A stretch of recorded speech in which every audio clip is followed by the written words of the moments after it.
दिल्ली के सीएम और आपके संयोजक अरविंद केजरीवाल की मुसीबत कम होने का नाम नहीं ले रही है। दर्शकों, अरविंद केजरीवाल की मुसीबत उनके कथित भ्रष्टाचार की वजह से तो पहले से ही बढ़ी हुई है। दूसरा, उनकी मुसीबत उनके वकील अभिषेक मनु सिंघवी भी बढ़ाते जा रहे हैं। दोस्तों, अभिषेक मनु सिंघवी बड़ी बड़ी दलीलें देते रहते हैं, लेकिन उनकी कोई दलील अरविंद केजरीवाल के काम नहीं आ रही है, बल्कि उल्टा उनकी मुसीबत बढ़ती ही जा रही है। अरविंद केजरीवाल अभिषेक मनु सिंघवी के भरोसे हैं कि सिंघवी उन्हें जेल से बाहर निकलवा देंगे, लेकिन कोर्ट में ईडी ने ऐसा ब्रह्मास्त्र निकाला जिसे देखकर अभिषेक मनु सिंघवी भी हक्के बक्के रह गए और वो कुछ न कर सके। सिंघवी कोर्ट के सामने दलील देते रहे कि उनकी बात सुनी जाए, लेकिन जज साहब ने सिंघवी की एक न सुनी। कैसे, बताते हैं आपको इस रिपोर्ट में।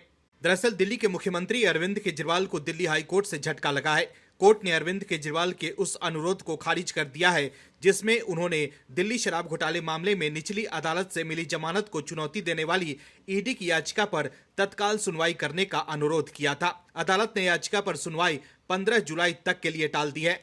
कोर्ट ने मामले की सुनवाई इसलिए टाल दी क्योंकि एजेंसी ने कहा कि उसे कल देर रात केजरीवाल का जवाब मिला है। वहीं अरविंद केजरीवाल के वकीलों ने इस दलील का विरोध किया और कहा कि कल दोपहर 1 बजे जवाब दे दिया गया था। ईडी की तरफ से कोर्ट में पेश हुए additional solicitor general SV Raju ने कहा कि अरविंद केजरीवाल के वकीलों ने उन्हें रात 11 बजे अपने जवाब की कॉपी सौंपी। राजू ने कहा कि वो जवाब पर रिजॉइंडर दाखिल करना चाहते हैं।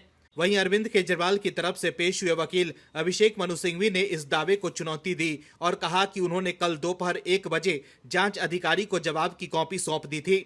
अभिषेक मनु सिंघवी ने कहा कि मामले में बहुत ज्यादा अर्जेंसी है और वो काउंटर जवाब देने के लिए तैयार हैं और बिना जवाब के ही मामले पर बहस करेंगे। केजरीवाल के वकील अभिषेक मनु सिंघवी चाहते थे कि कोर्ट जल्द से जल्द सुनवाई करे। हालांकि जस्टिस नीना बंसल कृष्णा ने मामले की सुनवाई 15 जुलाई तक के लिए स्थगित कर दी है। कोर्ट ने टिप्पणी की कि ईडी अरविंद केजरीवाल के जवाब पर अपना जवाब दाखिल करने का हकदार है।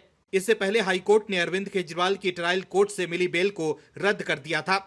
वहीं इसी मामले में राउज एवेन्यू कोर्ट में ईडी ने चार्जशीट दायर की थी, जिस पर कोर्ट ने संज्ञान लिया है। इस आरोप पत्र में क्या है, इसे लेकर इंडिया टुडे की रिपोर्ट में कई खुलासे किए गए हैं। रिपोर्ट के अनुसार ईडी ने चार्जशीट में बताया है कि दिल्ली शराब घोटाले मामले में 100 करोड़ रुपए की रिश्वत ली गई थी, जिसमें से सीधे सीधे 45 करोड़ का फायदा आम आदमी पार्टी को पहुंचा था।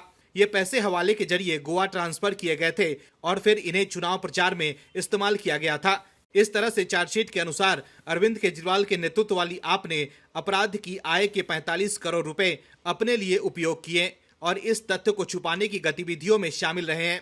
चार्जशीट में ईडी ने मुख्य साजिशकर्ता अरविंद केजरीवाल को बताया है और उन्हें 37वें नंबर का आरोपी बनाया है। वहीं अरविंद केजरीवाल की ओर से कहा गया है कि चूंकि ईडी हिरासत के दौरान जांच अधिकारी ने कोई प्रासंगिक जांच नहीं की थी, इसलिए गिरफ्तारी अवैध रूप से सिर्फ एक राजनीतिक प्रतिद्वंदी को परेशान करने और अपमानित करने के लिए की गई थी। लेकिन अब जो ईडी ने खुलासा किया है और उसके बाद हाईकोर्ट ने जो फैसला लिया है, उससे आम आदमी पार्टी और अरविंद केजरीवाल की मुसीबत बढ़ती जा रही है। अभिषेक मनु सिंघवी की लाख कोशिशों के बाद भी हाईकोर्ट ने अरविंद केजरीवाल की जमानत याचिका पर तत्काल सुनवाई करने का अनुरोध अस्वीकार कर दिया है। Bureau report, OMH news.